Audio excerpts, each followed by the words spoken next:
There's a YouTube show full of fun facts you need to know. Hola, bon dia, alegria. Munson here with the Good Morning Portugal show, the live stream, the podcast, and of course, the Portugal Club, where we'll go this morning to look at question 46, would you believe, of the Portuguese citizenship test question. We'll take a look at yesterday's answer as well. What is the name of the dish made with tripe and beans in Porto? It was a fairly easy one yesterday. And how lovely last night to be in the company of a new arrival in Porto. I think he's found his place. Frank, Algarve Frank, Coimbra Frank previously, and now Porto Frank. I think he's found his spiritual home here in Portugal. Frank loves a prato do dia at the a smudged glass cafe. I think that's the phrase that's used here in Portugal. If you've got a greasy spoon in the UK, I don't know what the equivalent is in the US. What would it be? Maybe a diner with some homely, and homely's a negative word, I think, in the US, isn't it? But we're in that sort of territory where it's a local place and there might be a thumbprint on the glass. There might be a greasy spoon if you're in the UK. Frank loved those places. I do too, actually. And he was speaking of them out in the suburbs of Porto. He's in his element. And he brought with him a rather disappointing Douro wine last night. Even though he's up in the north, he does prefer an Alentejo for reliability, I think. But we had a great evening last night. He wasn't especially pleased with his choice, although he's surrounded by fabulous wines. This is what we were looking at last night. Wines with a story. Once upon a wine. I sang the praises of my beloved Espumante wines from the Bairrada. That's what I love and have discovered here in Portugal. The Guige. If you're in a supermarket and you see a bottle of wine with Giz written on it, well, that's what it looks like. G-I-Z or G-I-Z. It's actually pronounced Guige. It's quite an expensive wine, around 25 euros a bottle here in Portugal. And Guige means chalk, and that's where it got its name. No innuendo, no cheap marketing stunt. The Guige, it refers to the chalky soil in which it's grown. So a great evening last night. Oh, and Pete and Diane had brought a white wine back from Morocco.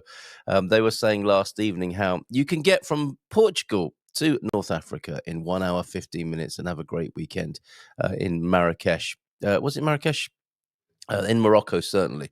That's where they'd been for the weekend and had a fabulous time. Although, nice to be back in Portugal, where they could enjoy the fabulous wines that we were talking about last night. Every first Monday of the month, that's the Good Morning Portugal Wine Club. Come and join us. T-Duck hung out with us, as did Nubia Net. Great to see you both. Squire of the Shires popped in for a little while as well. Had a lovely time. Excuse me, still repeating on me, those Espumante bubbles. And João Mendonça sent us this picture of his favorite rum made in Madeira there. I think that's pretty strong stuff, made from the raw cane sugar of Madeira.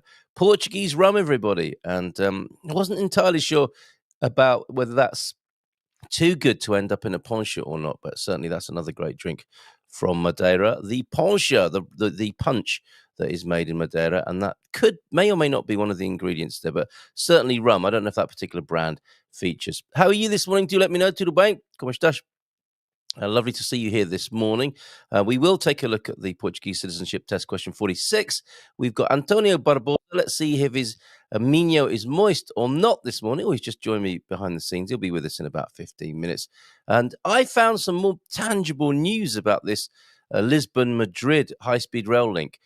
Tony's probably aware of that. He's been here 25 years. He's probably heard about that chat of high-speed rail links from Portugal to Spain all that time he's been here. But it looks like 2030 might be when the railway line is actually opened, and that's thanks to Jorge Branco and his Portugal Weekly reporting, which we'll go to as well.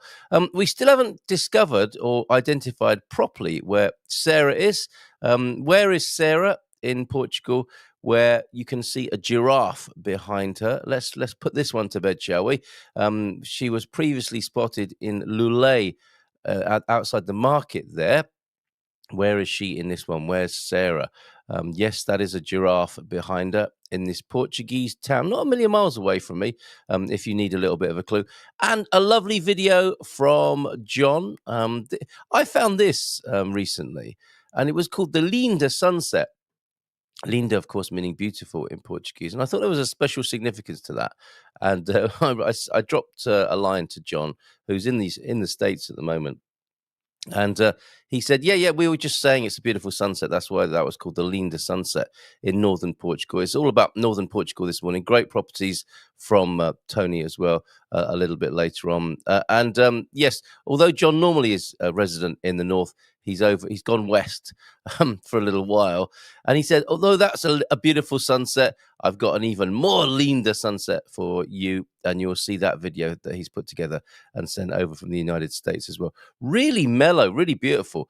You would think, wouldn't you? Every news story you hear about America, the whole place is in complete chaos. But au contraire, whilst all of this stuff is being reported in the news, still life goes on, life is good, and there's so much beauty to be found in this wonderful world of ours.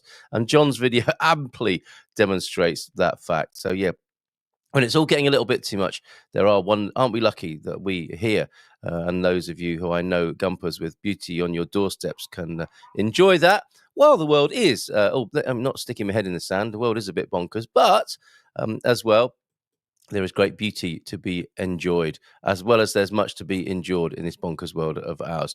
QR code is going up on the screen as well. Where shall I pop it? Don't say. You didn't say that, did you? Over on the right-hand side of the screen, there you go. There's your QR code for the Portugal Club, where we'll go now to ask question 46 this morning.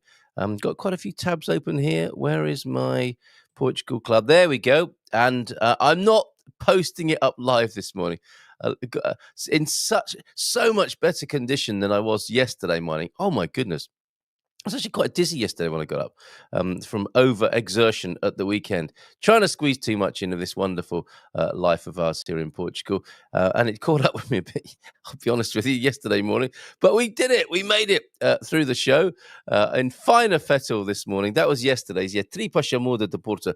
I wonder if Antonio Barbosa has had the Tripa Chamorda de Porto. We'll ask him when he joins us. That was yesterday's question. Mostly right answers on that. And our new arrival, I was quite surprised by this. Maybe we're in his part of Portugal. They do put tripe in the cogido, but Daniel Gonçalves, our Portuguese police officer, athlete, and entrepreneur, went for cogido, which, as far as I know, it's more a tripas amor de Porto with the tripe and the beans combo there in the north. All about the north this morning. So let's go to, while we're there over on the Portugal Club timeline, Johnny Cocktail has released some more cocktails for November. There's a link to his new recipes. New recipes every month from Johnny Cocktail. Sadly, he wasn't able to join us for the wine club, nor was... Oh, who else was missing? But you ninjas who weren't able to make it last night, thank you for your continued service. Generally speaking, and I know you had other things that you had to attend to last night, so we did miss you, and we also had a great time, and we look forward to your company again on the first Monday of December. I'm not sure when that is. Let me just give you that date, because the first Monday of December will be a wine club. That's actually the 1st of December, funnily enough, and the first Saturday of December will be the next wine tasting and karaoke. Went to see Sergio of our local wine shop yesterday, and that will be Saturday the 6th. If you want to join us for that one, come to San Martino de Porto on the 6th of December then, for another wine tasting, followed by a karaoke. The wine tasting, of course, is like karaoke juice. Gets people a little bit loosened up and a little bit, I suppose, a less, what's the word? Self-conscious.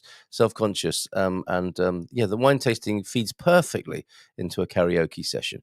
Right. Yes, those also those links yesterday for what we talked about, getting paid to move to Portugal's interior, that particular program, Emprego Interior Mais, and the long-term resident status as well that we spoke about. Links to those on the Portugal Club timeline.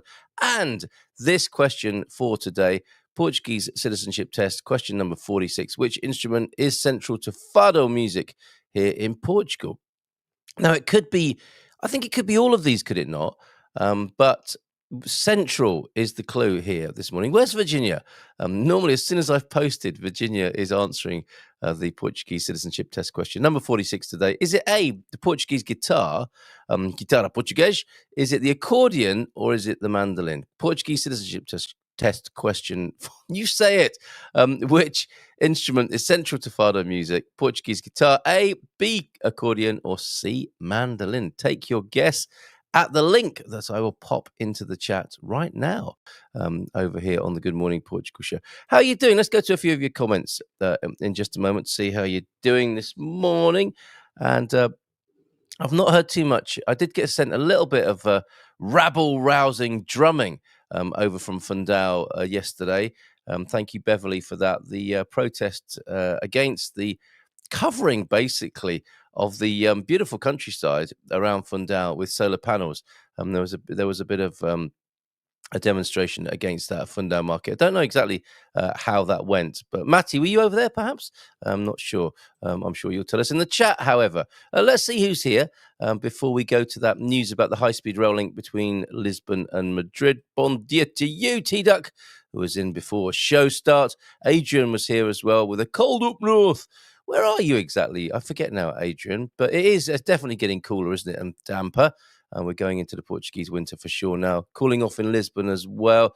And there is a weather warning, as I understand it. So pack your brolly if you're going out. Shouldn't be too bad today, but a thunderstorm is expected tomorrow, says T-Duck on that. Okay. We've got Jackie with us as well. Morning, Jackie. How you doing? Your furry protection against the winter weather is growing nicely. That's to me, isn't it? Not T-Duck. T-Duck's got feathers. I've got fur. It does seem like that. Is Tony the geezer? The mystery is what is Tony Barbosa. Antonio Barbosa is the man in the Minho. He's with us this morning, but Tony Bryant is the Portugueser, and he'll be with us. I think it's next week when he joins us again, and we know what we'll be talking about with him, don't we? If you've seen any of his recent videos, he's hoping that the president will find a constitutional glitch in the citizenship legislation. That's what he's hoping for. He did think there was a glimmer of hope with that on a video he posted late on Sunday evening, I think. Checking in from Italy. Italy loves the geezer. Is that right? JP, good morning to you. Nice to see you here this morning. Thank you for joining us. Matti, bom dia, alegria. A todos e feliz terça-feira. And bon dia from Mike as well. From you're a bit windy this morning, are you, Mike? Miranda de Corva. Maybe you've been on the Tripush de Porto. Bon dia from Mel as well. Matty is suffering from doing too much gravel moving on Sunday. Muscle aching all over. A sign I did do something right. Yeah, well done, Matty. But you're a pain relief expert. I'm sure you know how to ease your troubled body. Bon dia. All good here, Jackie from T-Duck. How about you? We're getting ready to spend a day out walking since the thunderstorms are coming tonight. The voice of a fado singer. Yes, fair enough. The answer to that citizenship test question, which instrument? Instrument is central to fado music. I guess it's fair to call the human voice an instrument, certainly how it's used in fado. So, yep, I get your point, but we're going for, strictly speaking, musical instrument rather than the voice there. T-Duck, I'm getting chilly, just chilling quietly. It's getting cold here as well, says Jackie, on the waterways of Great Britain. Yeah, selection A seems to be quite popular, doesn't it? The guitarra portuguesa. Queen and Convict in, good morning. Oh, you've finally recovered your broken car from Lisboa. That took a while, didn't it, for them to reboca your car to up to you in Central? Wow, did they lose it somewhere? I mean, when my camper van got taken away, I had no idea for a while where it was taken to, which turned out to be its final resting place as well. So good luck now you've got your car, and I hope something can be done with that. Good morning to you, bon dia to you, Queen and Convict. Matty, Good Morning Portugal sent you the link to an article of yesterday's demo on your WhatsApp. Cheers, Matty. We might have a quick look at that if we've got the time. General consensus of opinion here was, why are they covering the countryside with solar panels when so many roofs currently are not covered by solar panels? Weird. Well, I think we know the answer. Bon dia, Gumpers, e feliz terça. How are we all doing today? No rain forecast here, so out walking this morning. Must also remember to book dinner for Mrs. T's birthday tomorrow. How lovely! We don't do birthday greetings in advance here in Portugal, but we're keeping an eye on that situation, and I suspect you'll have a lovely evening out. I'm in Logo de Deus, Eiras, in the hills of the northern outskirts of Coimbra, the Beira Litoral, the Região do Centro. Thank you, Adrian. Sounds lovely. If a little chilly and damp, as you mentioned earlier on. Yes, that does sound like a Beira Litoral. Sounds like it can get pretty damp and cold at this time of year. Take care. Get that wood burner lit up, or whatever way it is you keep yourself warm there. Right, a very quick look then at this railway link news. Thank you to George Branco for your reporting on this. Citizenship sorry, I'll say that again. Citizenship crackdown, not a crap down. Constitutionally questions remain. Let's have a quick look at that then as well. Doubts remain over the constitutionality of the government citizenship crackdown, even after it made changes aimed at shoring up that element. Expresso reports Nova School of Law guest professor Teresa Violante argued the potential for citizenship to be stripped was unconstitutional, saying while several countries had introduced such a measure for terrorism offences, that didn't necessarily mean the Portuguese constitution would allow it in this case. You would hope that it would in such instances, but there you go. These things get argued behind the scenes. I think there are more pressing parts of this that people might be interested in. President Marcelo Rebelo de Sousa, and of course, the presidential election. He will be out of his job after his second term but it will have been decided by I think it was the 16th, was it, of January?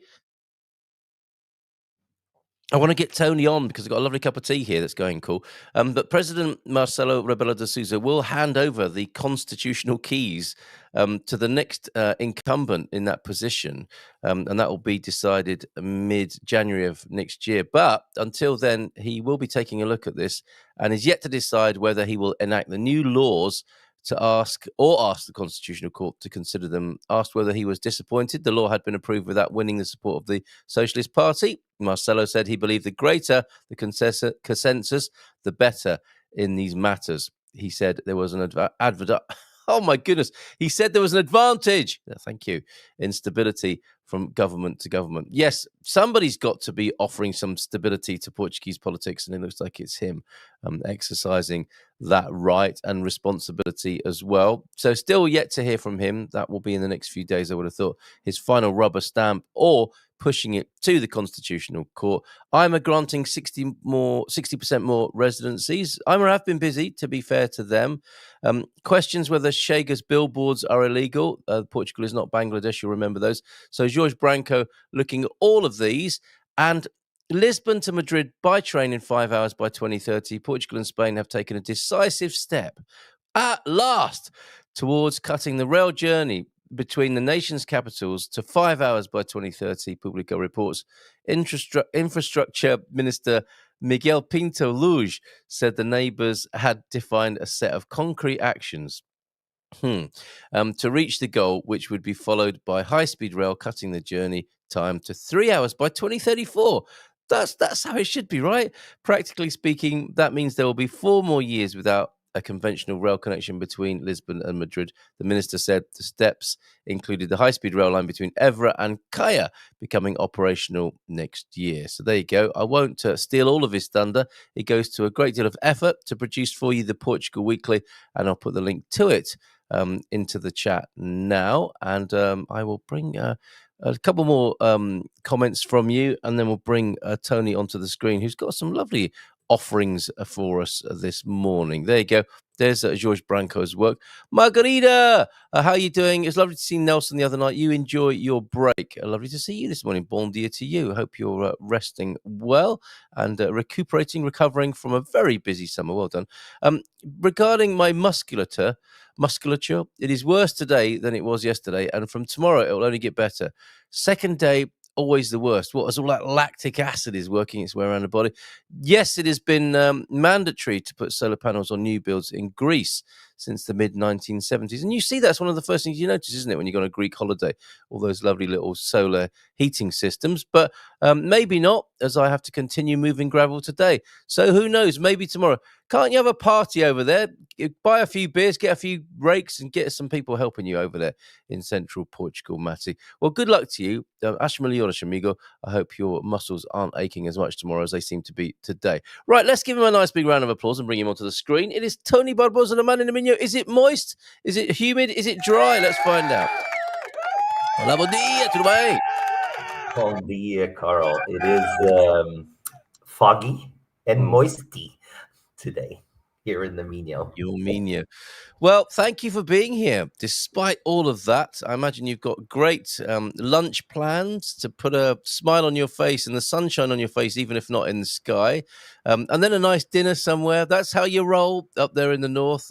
And do you know what? I'm surprised you're not buying this vineyard that you're sharing with us today as well. I've got a big question for you about this because it has pictures of my favorite Espumante. Unique opportunity for agro and wine tourism, 90 acres with riverfront charm. You're promoting, marketing that property, as well as a 5-bedroom, 6-bathroom. Is that enough? 6-bathroom rustic home up there in the north of Portugal. That is in Paradas de Cora. Always lovely to check in with you in the sometimes overlooked and forgotten north of Portugal. Generally speaking, how's it going, Tony? Terrible. Thanks. It's terrible. Sometimes you have to create your own sunshine. Yes. We just had a lovely weekend up here in Valença do Minho, more precisely.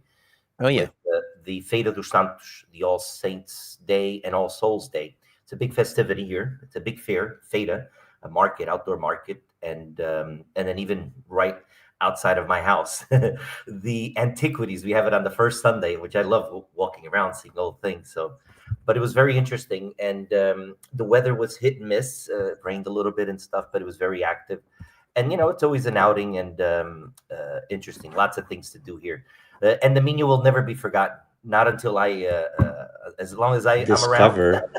State of vacation. I think we've got a little bit of a wander about. This is a video I've neglected to play so far, right? Start from the beginning, actually, because you're in the middle. Start from the beginning. I do beg your pardon. Yeah, because this is all part of your northern lifestyle, is it not? Would you like me? This is a Sunday me walking. No, put the video. Put the sound. We want the sound as well. Okay, so let's do this properly. This was a Sunday morning walk for me 2 weeks ago. All right, very nice. Discover the Minho, one of Portugal's best kept lifestyle secrets. Here I am, walking along the Ecovia by the Minho River and paying a visit to the fortress city of Valença. Keep in mind, it's late October, and yet today's temperature is a sunny 66 degrees Fahrenheit. Not too bad. This is the beauty of life in northern Portugal. Mild weather, fresh air, and an easygoing pace that feels like a permanent state of vacation. And the best part? I could simply stroll across the Minho River into Tui in Spain and visit, for example, the Santa Maria Cathedral. Pick up a fresh baguette straight out of the oven. Enjoy a nice pincho accompanied by a delicious albariño nectar from the Rías Baixas region of Spain. And even pick up my Cuban cigar. What? No stress, no rush, and just the simple pleasure of two cultures blending seamlessly into one lifestyle. That's what the Minho region is all about. Quality of life.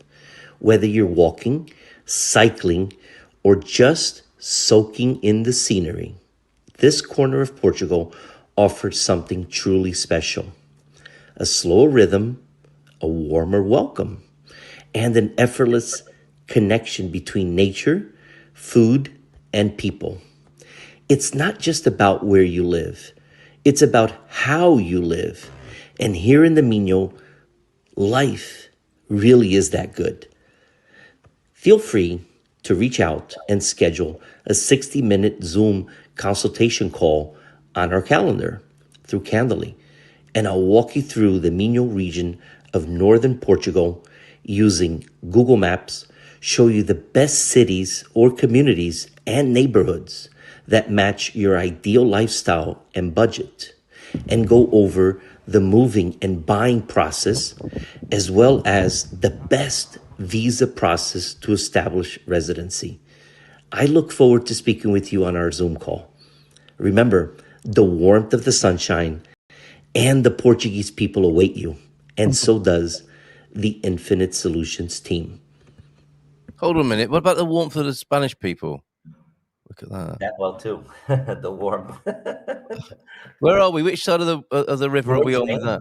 We're That's in Spanish Spain. one, That's is a it? pincho. You know, one of the things, the culture that I Get love that about off Spain. the... I go to Spain. I go to Spain as some people. I walk outside my door and I'm walking on the Ecovia. Okay, that's in Valencia or Cervera. And I walk over the bridge. This was a Sunday stroll, nice and easy. Hey, you know what? It was a nice, beautiful day. You're talking late October. This was 2 weeks ago on a Sunday. Yeah, And love it was 66 degrees. It was like 17, 18 degrees, sunny. And I said, you know what? Let me go for a walk and go have my pincho. Go pick up my my baguette. They make baguettes there, fantastic at this bakery. And the pincho is something that they serve with, like, you get a bottle, you get a glass of wine or a beer or water or Coke, whatever drink, and they serve you something small, like they did, like a little snack to go with it. And yeah, Okay, the and so pincho is that was in Spain. the pincho is the little tapa snack, then, is it? Yeah, yeah, and it's part of the, the pincho is something that the house gives you as a gratuity. It's here, Oh, have, okay. have a snack while you're having your wine. A tapa is is like un petisco, right? A A bit tapa is a bigger, a bit bigger. petisco. Yeah. That's where you ask for a tapa of shrimp or a tapa of chorizo or a tapa of whatever, and Ooh, stop it. and so that is the Spanish culture, the two worlds that I love. And if you see, Carl, here, this is my backyard. You have the Minho River, right? And you have Spain on one side. If you look, see, right? At the end, you see the Atlantic Ocean. You have Spain on one side, Portugal on the other. I mean, that's what I say. I'm on a permanent vacation. People ask, Iberian. He's definitely Iberian. And I noticed that I love that box bridge. I love that style of bridge, and looks proper Gustav sturdy. Eiffel. Gustav, does the name Eiffel ring a bell? Oh yes, that's one of his, is it? His disciples, his students, yeah. They have in Viana do Castelo. They have in Porto the bridge of Dom Luís I. That's also Gustav Eiffel disciples. Seriously, right. Funny you should mention that, because we had the OLP who'd been in France for a little while, and had sent me sent me some twinkles after the show. Oh yeah, you were talking about you responded to this whole thing about whether France was a better place to go than Portugal, because that's the choice they'd made, right?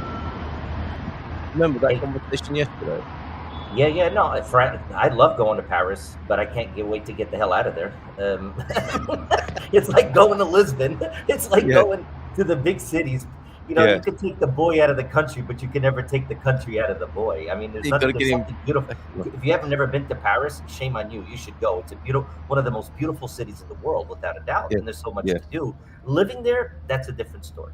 It's not surprisingly why the French are the biggest group of buyers, movers here, especially retirees, when they're charged 60% tax. Hey, you think it's expensive here? Hey, no NHR, no nothing. You know what? You're only paying 28%. You got to pay. What do you pay in the US? You pay 30-something%, right? So you got to pay taxes, but not 60%. That's why retirees from France move here.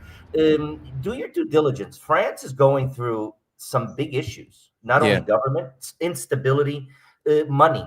Okay. Remember when we were bankrupt in 2012 and the European Union bailed us out? You think France is heading in the same direction? Do your due diligence. Anybody that follows economics and knows about money and currencies and what's going on in the world, financials, they will know where Portugal has invested extremely on. They're trying to get away from that model of tourism, right? Portugal, because that's what we produce. We're number one in the world of producing cork. That's not enough. We don't produce quantity. We produce quality. What is Portugal in? And right now, did you know that Nvidia, one of the biggest companies in the world, trillion, how much they've invested in scenes in the data centers? Yes, people yeah. argue, it's about energy, it's about water, it's about this. You know what? These are things that Portugal, the energy sector, and all these things are trying to get away from. So they're creating the infrastructures for a sustainable future. Yeah. That's the sustainability of Portugal. Don't look at it. People have a short mind. You know, Portugal is great to live. Hell yeah, it is. I've been here 25 years and I can't see myself living anywhere else. Anybody that wants to go, see ya, goodbye. Because, you know, Portugal really is trying to set apart in terms of technology hub, attracting younger generation. Who do you think is going to be paying for all the Social Security pensions and all the healthcare and everything else? Is the people that are retired? No, we need new blood. And the new blood is coming from the technology, innovation. The government has set up lots of funds. When you talk about infrastructures, right, Carl? And just make a note, 2030 is Lisbon, Madrid. 2034, Lisbon, Madrid in 5 hours. 2034, they want to do it under 3 hours. Yes, I was reporting on that. Yeah. Okay, in under 3 hours in 2034. Right now, they're building. If you go to downtown Gaia, if you go to Gaia in the center, they're building. We're going to have from Lisbon to Porto in 1 hour and 15 minutes. Now you have to take right? You take 3 hours. It's the Alpha Pendular. It takes about 3 hours or so from Lisbon to Porto. They're building now the new. It's already being built. And by 2030, you're going to have 1 hour and 15 minutes from Lisbon to Porto, high speed. You're going to have by 2032 from Porto to Vigo. They're going to build a new bridge. That's what's planned from Vigo, from Porto Vigo as well. So Valença, they're doing all the infrastructures for logistics. So Portugal is on the forefront of creating these infrastructures, so it just won't be about tourism. You have to create a government and a country, and I'm excited about this, all these things, because you know what? It's not perfect, no, but it's perfect for me. You don't like it, get the hell out. You don't want to hear. I mean, it's simple. It's your loss. It's good to hear. Yeah, it's good to hear there is investment in things other than tourism. You know, that's not going to go anywhere soon, is it? And neither should it. And also interesting then to double check your facts and figures if you are choosing France over Portugal. And an interesting aside there that you know that French people moved to Portugal. Funnily enough, yes. Okay, thank you for that. Retirees. Yes, retirees. Yeah, of course. Yes, the Portuguese go to France. There's a big shift. There's a big shift. There's going to be a big shift in Europe.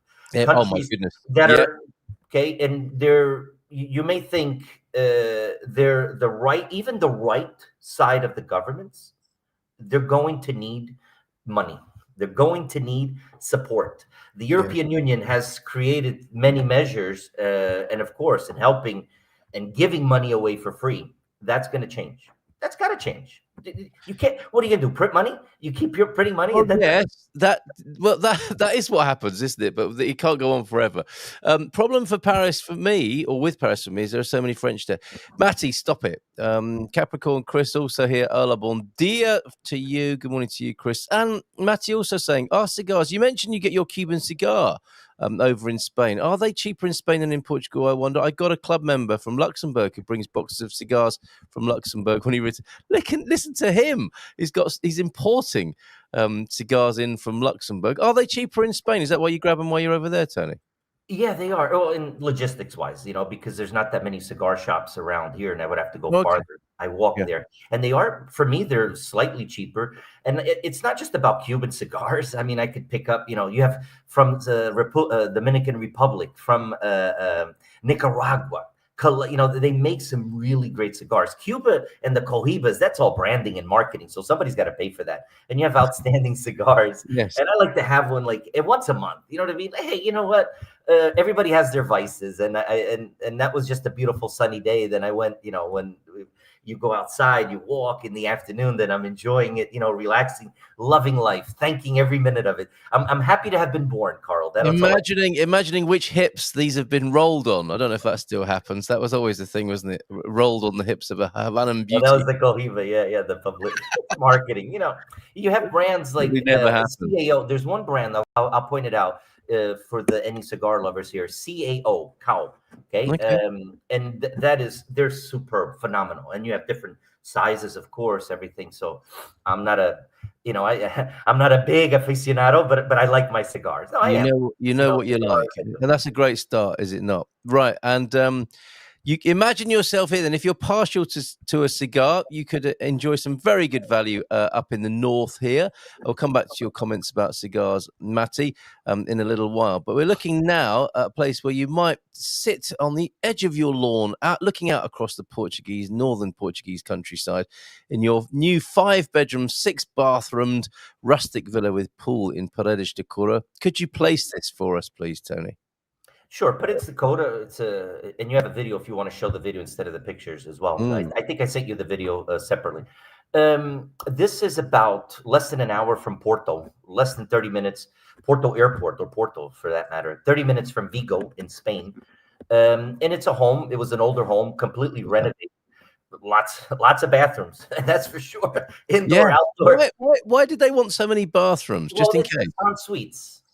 Basically there's 4 en suites. You know what I mean? So each single bath, and they're huge rooms. Each room will have its own bathroom, and the home is used as right now as Airbnb. It's rented out. It's fully licensed for that as well. Right. Okay. So there's a value in that. Hey, you want to buy it as an investment property? Hey, did you know? Here's news for you that probably no people ever talk about. If you invest less than 628,000, I think that's the number, 628,000 euros. Okay, if you invest in Portugal, so if you you could turn off the song. I beg your pardon. Yeah, I was clicking on the wrong place there, but we're rolling. And so, if anybody buying a property, say for example, maximum 620,000 or 600 and whatever, I can't remember the exact number now, and you rent it out for less than 2,300 euros a month. Yes. Did you know? Yes. Okay. Did you know that buyer buys that property? When they go around and sell it, they're not going to pay any capital gains on it. Yes, this is new, isn't it? New legislation. Yeah. New legislation. Exactly. Yeah. So less than 620,000, whatever it is. You rent it out, but it has to be a minimum, a 3-year lease. And that's why, because they want to get properties on the market for, and so the government says, hey, you know what? You'll rent it out. For that maximum amount, also 2,300 euros, minimum 3 years. Then the renter, the tenant, will be able to write off that expense for the government. So will the property owner, and the government will give you that incentive to invest here and put it on the rental market for yearly rental, not holiday, not season. A yearly rental, and you keep the property minimum 3 years. You have to keep it 3 years, of course, because that's the rental agreement.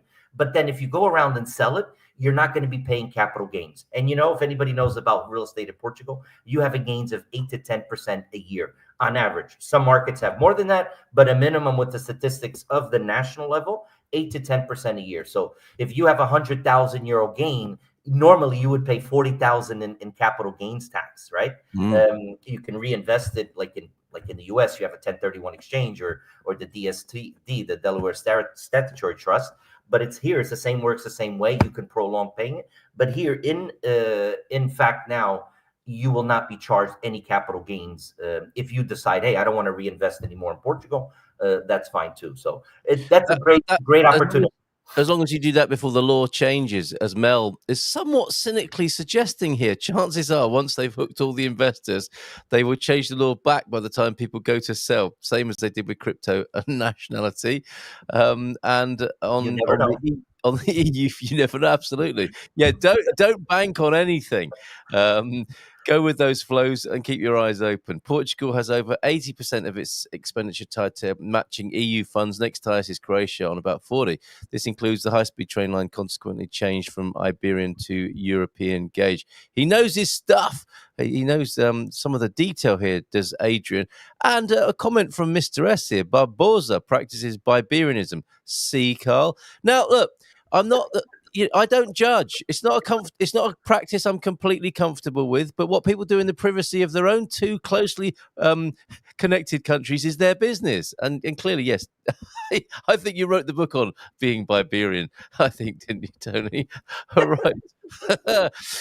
So that's the beautiful 5-bedroom, 6-bathroom. Great video, and I'll put the link to it in the chat. What's that on the market for, Tony? Before we talk about this vineyard, that I'd like to buy. 650,000 euros. Marvelous value there. Okay, So we'll have to get that value down to less than 620. We'll negotiate. We'll make an offer. Yes, So well, somebody that's can- right. That's right. There's going to be a lot of that going on, isn't there, to take advantage of the scheme you just mentioned? Absolutely, Right. absolutely. Yes. And Portugal or Carl, Portugal. One of the things I could tell you that when laws are created, yes, they want to probably change it.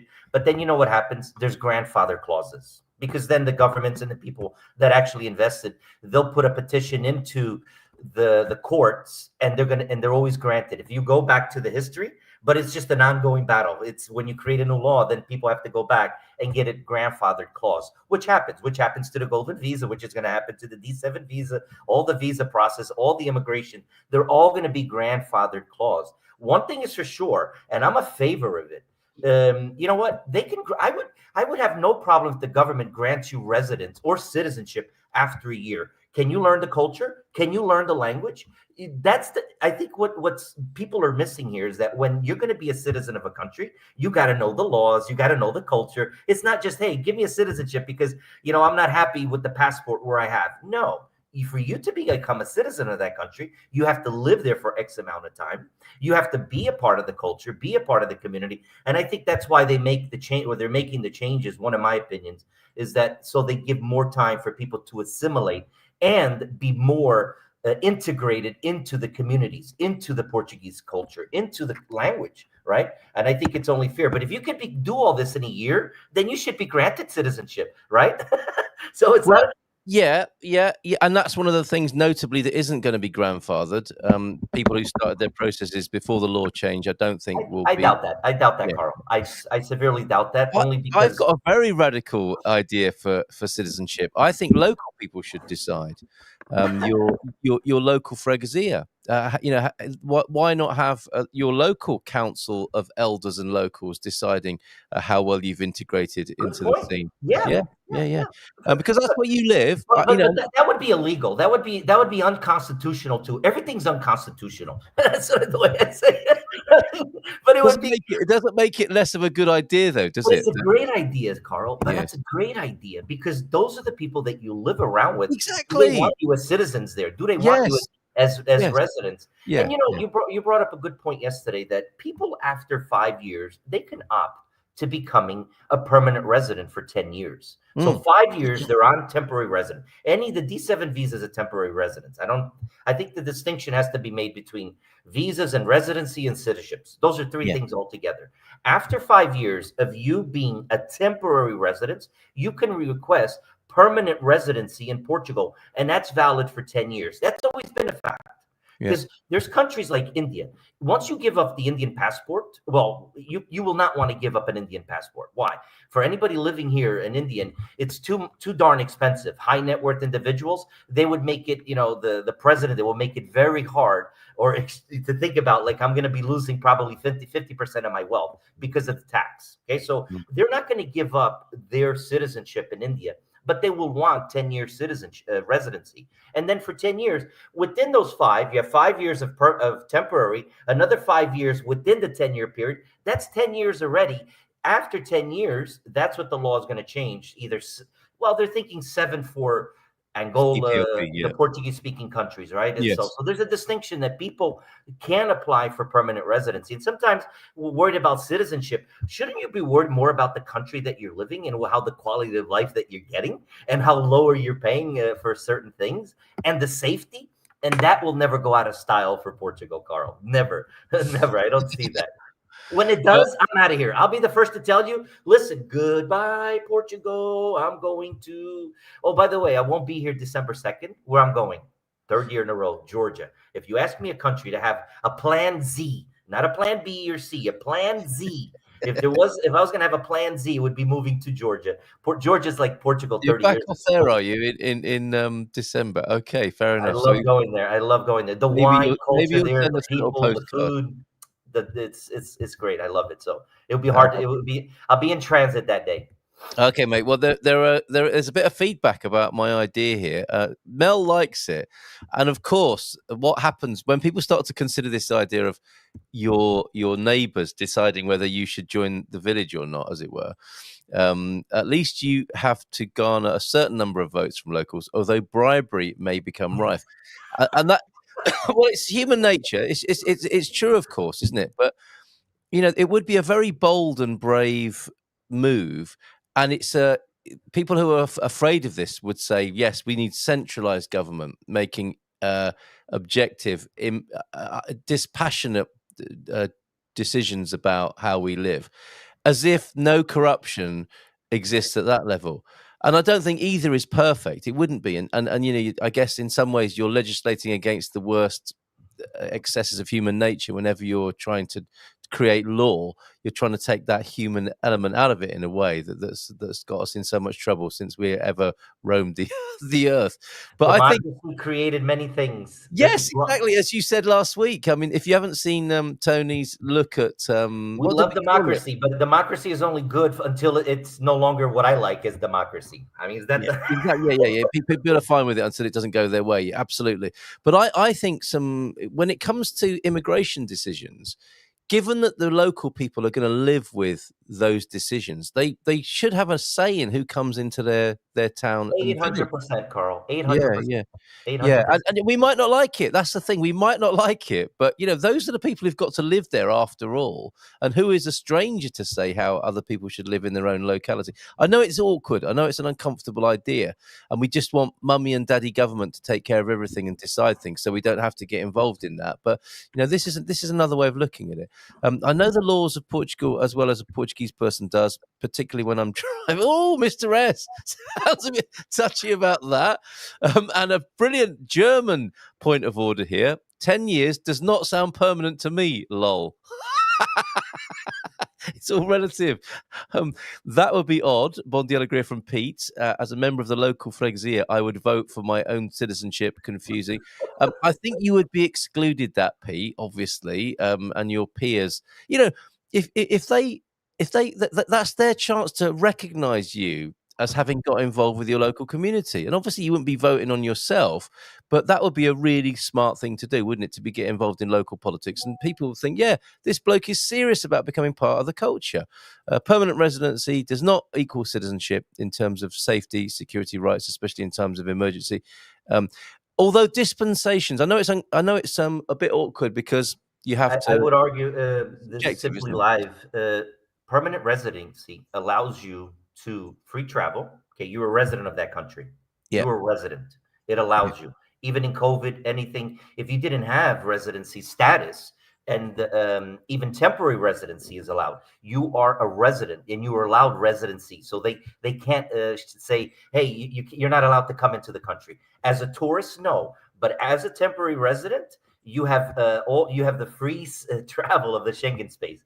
That's built into the code of residency and law here. Not citizenship. Citizenship, it's all different things, but residency and residency status, you are allowed to come and go as you please. There are certain minimum times. Yeah, that's what Mel's referring to.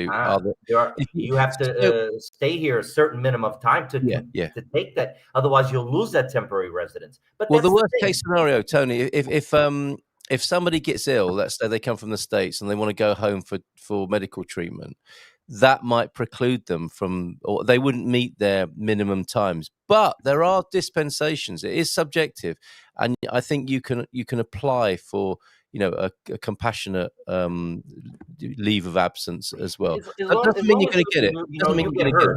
Yeah. I mean, there's the as long I think again it's a non-subject because I think when they create these laws, they're creating laws so people, hey, you know what, you can't be out of the country more than 6 months at a time, right?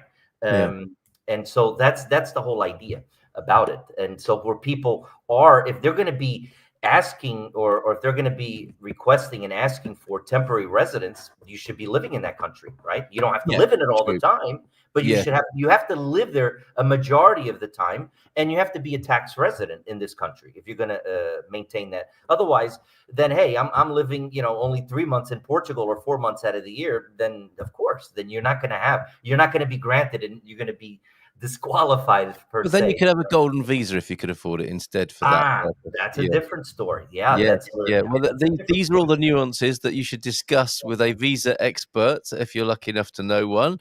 And Mel saying here, yeah, doesn't people out of the country were sent back to their passport countries? This was in COVID. Also have to renew, and if conditions of renewal change, we get booted. There is always that risk. I mean, this is what people are finding out with the citizenship thing. The country you're applying to, you are at their grace and favor, and ultimately you could be booted out. There's no, until you finally get citizenship, and then if you become a terrorist, you could still get booted out as well if that law goes through. Nothing's for certain, is it? I guess this is what we're finding out. A lot of people have really struggled with that. Is that all the assumptions we made about what our rights were and how we thought our future would be in Portugal for some of us have been undone, and that's uncomfortable. That is uncomfortable. Carl, maybe, I think I would just sum it up as this. If you're going to choose to live in Portugal, it's not going to make much of a difference. There's people that Say wanna again. play the Sorry, system. start that again. What was the first thing you said?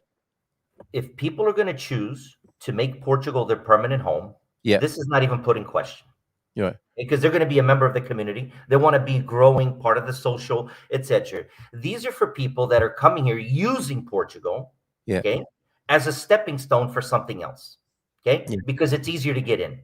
And these things that have to be put an end to. And so if you're not thinking of living here permanently, then you shouldn't be here. You want to come here, then you get a Schengen visa. You get a tourist visa. You come for 90 days. You're not allowed to work. You come as a tourist. We'll welcome you. Spend your money here as a tourist. Then get out for 90 days. And then you can come back for another 90 days. Yes. And I can't make it any more simpler. Sometimes you have to be just very pragmatic. And people want to use the system. Hey, I want to get out. I want to use the social security system. I want to use the healthcare system. I want to be a resident. And there are. I mean, I can tell you, there's a lot of people that spend very limited time, not golden visa, because they have to have their own insurance, their healthcare insurance. Okay. But there's people that may, and maybe people don't want to hear it, but it's the truth, that, they'll want to be not a citizen, but a resident of Portugal to use the benefits. Now, is that should be allowed? Hell no. You know what? Get out. I mean, it's, I think, people, this is Portugal. It's for people that are going to make Portugal their home. That's it. Nobody else. However, and I think you guys are talking about slightly different things here. If I renew in 10 years and they have a different income requirement I can't meet, then I get booted from my home in my lazy. Those are two different. Yeah, that is a different thing, but it's still possible, Mel. Absolutely agree. She needs to go see a visa specialist, because again, residency is one thing. Yeah. Temporary residence is one thing, permanent residency is another, citizenship is another, and visa is another. And what she's talking about is a D7 visa. That first is a temporary. I think the point Mel's making is that things can change, and we don't know how. And you might find yourself, find yourself the wrong side of certain situations. And to be fair, that's more likely now. I think that's the climate we're living in. Because a lot of people, if you'd asked them 5 years ago, can you see all these changes to citizenship and, this going, that going, people would have said, no, don't worry about that. And now look, and these, but also this is a big conversation we had on the wine club last night. These are things that we might not be entirely happy about in Portugal. But the point you made as well yesterday, it's happening everywhere. And it's all relative. You have to choose your most comfortable spot in an increasingly uncomfortable world. Is what I would say. Right? People are not trees. You can move at any time, Carl. Find your place. Call it home. Be a part of the community. Be a part of the system. Be a part of the country. Pay taxes, and you will be more than welcomed here. Anybody else, there's no place for that. I'm sorry. I have no other. There's no. I leave that gray area for psychologists and psychiatrists. Sometimes you got to be black and white. Is it right? Is it wrong? Is it fair? Or is it not fair? And there's no gray area here. It's either you're a Portuguese contributing person living in Portugal, or you're not. It's simple. Yeah. Mel is talking here again. I'm not. I'm talking about permanent residency. You have to renew every 10 years, and the risk of not being able to. Citizenship gives us safety to relax and feel safe living out our lives. Yeah, that's true, Mel. And also, I wanted to include the comment you made about my idea about local people having a say in your citizenship. You love that. Within a year in my current town, I would almost guarantee that I could. All my direct neighbours and likely 20 plus more would support my citizenship, but many towns are hard to crack into. The more you think about the idea of local people choosing whether you can be there, the more interesting it gets, I think. It's good for local people to be able to choose who comes to their town, I think, to a great extent. Carl, It's their give me a town. second. I'm going to send the message to President Rebillo right now. Okay. And then, but you've got to tell him how you heard it first, Tony, all right? I'm going to say, my friend Carlito has a great idea about the new law that you're thinking of putting into effect. Let the local government. I think it's a great idea. Personally, Carl, I think that most people will agree with you and me. And the people that do are the people that really want to contribute to the society, to the community, and grow. Those are happy people. Those are people that are not leeches of the system. People that are going to be contributing. You know, I remember when John F. Kennedy used to say, "Don't ask what your country could do for you. Ask what you could do for your country. What are you doing for Portugal?" Yeah. It'll be a very interesting change, and it wouldn't be perfect by any means. But it was. I've always thought this about whenever there's these sort of big immigration squabbles, and people don't feel represented when a central government, decides that these people are going there. And there's no consultation of the people there about who they want to have in their community or not. And I know that brings with it a whole lot of. Well, Carl, that brings up a very good point. Well, we just had elections, local elections, câmaras, juntas de freguesia. Look at the results. Did they match what the national level wants? No, it's not centralized. Exactly. Yeah. They don't match. It doesn't. It's like, what happened here, right? There's a reason for that. On a local level, that's where, again, you're not going to change the world. You're going to change the world you live in, right? Around you. That's how it works, isn't it? That's what we're realizing. Yeah. So you being an active member of the community, contributing, City Hall, what's going on, all these things, that's what you need to be worried about. Am I worried about what's going on in Lisbon or on a national level? I mean, yeah, of course, but that's a choice you can make every 4 years too. But it's very different, the results, and very different the people you vote for, is because it's so close to home that you should be more worried about what's close to home than probably at a national level, in my opinion. Yeah, and we've been brought up, kind of conditioned now, to know more about what's going on in foreign countries, and to be sort of terrorized into fearing of what's going on in other countries than we know about what's going on our own bloody doorstep. But anyway, that's probably we weren't expected to be having that conversation this morning. But that's what I love. That's what I love, Carl. Here, it can go in many different directions, and sometimes we're talking about wine, sometimes we're talking about food. Now we're talking about this, but that's what it is. You have to be. You got to have a little bit and know not too much of anything. You don't want to be the smartest person in the room. I think when you are, then it's time for you to get the hell out, right? But you got to know a little bit of something and and you got to take a ground and a stance on something. Otherwise, you're in the gray area, and that's and immigration and other things, and it's a great conversation. Sometimes these conversations need to be had. People don't want to have them. Oh, because they're insulting or this. No, they're realistic and they're true. Like it, don't like it. I don't know. Turn the channel. More of that on the YouTube channel. My conversation with Tony last week about Portuguese values, and how populism is a symptom and not the disease itself. You can catch that on our YouTube channel. We had a fascinating discussion last Wednesday on that. And by way of a political palate cleanser here, why, Tony, why is my favorite fizz a part of the marketing visuals of this rare gem nestled in the heart of Tavora wine region? So Terra de Demo is from that region, is it? We're not buying that winery, though, are we here? Surely not. No. Right. But Terra de Demo is from a wine region called Tavora Varosa. Portugal has 13 wine regions, okay? And the grapes that are produced in that area are for mainly for the sparkling wines, okay? Which Terra de Demo is one of them. There's one company, here, a small producer, Hen, Hehn, and Medelos. They produce a great wine there too. Sparkling, all sparkling. There's quite a few. But Tavora Varosa, and that's where the Tavora River, This property confronts with the Tavora River. Okay, Look at and this. where it goes to the Barragem de Vilara, there's a for Barragem the how do you say the dam? The There's a dam, dam yeah, there the reservoir. That's it there, isn't it? We can go and swim in that yeah, water. yeah, and it's a beautiful part of the world, the central part. Terras do Demo is just one of the brands that's there, the most recognized. This Okay. property is 90 acres. That's 36 hectares. That's a lot of land. It's got Look a at that couple of beautiful landscape. I mean, that is oh yeah, just that and you have stunning. the 36 hectares. There's no wine plantation. There used to be. Okay, so all Right. this has to. Well, that's why you look at.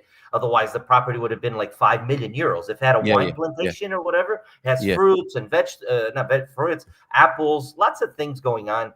That for you're basically paying €1.5 per square meter for the land. That's basically it. It's 550. 90 acres, you say, producing a canvas for creating a visually stunning space, design your gardens, walking trails, and outdoor seating areas that showcase the natural beauty of the surroundings. Just over 500,000, but for 90 acres, I mean, it's extraordinary. It's extraordinary If good you value. multiply 360,000 square meters, that's more. I think it's more like 370, but it's not 370. Yes. Times €1.50, you're buying land, agriculture land. There Yeah. are rustic homes. There are homes Are still in there? ruins. There's homes on the property, a couple of them Seriously? actually. Right. Okay. Okay. They all have to be rebuilt. But basically, this would be for somebody. Hey, I want to do a wine plantation, and you have to do it all. Of course, you have to spend 2 or 3 million to make it produce as a winery. But then you're looking at different numbers. You're buying agricultural land in one of the, I would say, most highly sought after areas. In addition to Barrada, which has the sparkling wines, right? Yeah. But Tavora Varosa, that's where it's the sparkling wine is definitely from there. It's on the map for there. Very nice. So if someone's looking for a blank canvas in this beautiful scenery, this beautiful part of the country, that's the place to do it there. And there are some buildings on there for renewal, for renovation. How wonderful. I'll make sure the link for that is in the chat as well. And thank you very much. We've had an interesting conversation. I've got a video to play from João Ernesto, who's over in the States. And I've also got a video from Andy, who's by Andy, Andeiro now, of course, who's I think may have already left the building, but we've got his fantastic cycling video from the last couple of days as well. So thank you, Tony. We won't see you in December because you'll be on your way to Georgia, but I suspect you'll have The correspondence. other peach state, not the other peach state. Oh, okay. Yep. Fair enough. All right. Well, you have a great month, and we won't get a chance to wish you. Well, I'm not going to say it now because it's November, but I'm sure we'll get a way to send you festive greetings at some point. Thanks, mate. Have a great day. Enjoy You too. smoking a cigar, looking at one of these wonderful landscapes. Take care. Ciao, ciao. Take care, Bye for now. Carl. See you, mate. Bye. See ya. Right. Great conversation with the man in the media this morning. Andado, we're going to play your video. You're going to play John's video as well. Let me just do John's first then.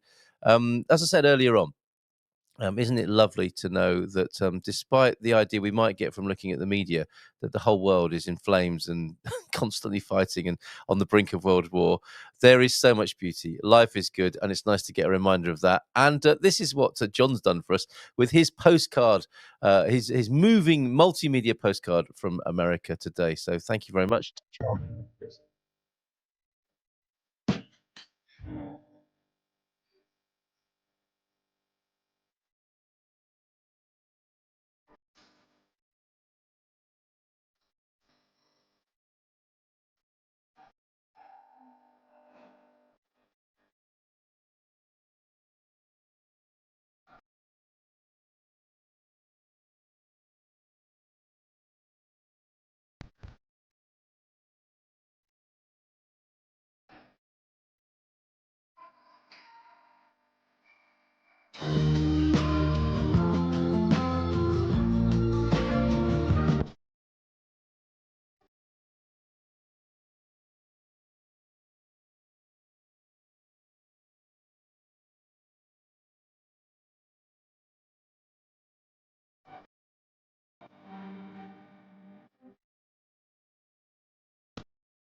Beautiful. Thank you very much, John. Absolutely lovely. And we'll say goodbye this morning with Andeiro's video, which we'll use as our concluding video. And we'll see you again tomorrow morning with a couple of lovely artists from up in the north who have created their own show and exhibition. So we're looking forward to talking to them tomorrow.